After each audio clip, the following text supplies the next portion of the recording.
విజయవాడ నగరం 56వ డివిజన్ పాత రాజరాజేశ్వరిపేటలో టీడీపీ నాయకులు ఎంఎస్ బేగ్ సుబ్బారావుతో కలిసి మంత్రి సవిత పర్యటన. నిత్యావసర సరుకులు పంపిణీ పరిశీలించిన మంత్రి కొత్త మసీద్ రోడ్లో ఇళ్లలోకి, షాపులోకి వెళ్లి వరద బాధితులకు పరామర్శ.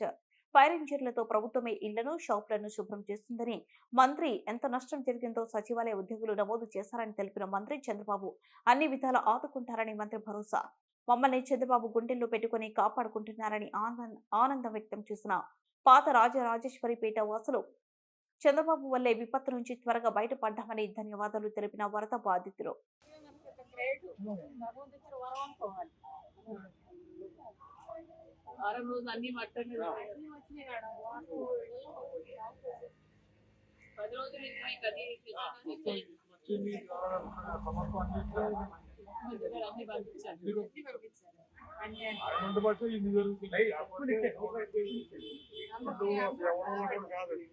ఆయన వల్లే ఇలాంటి పనులు చేయాలి.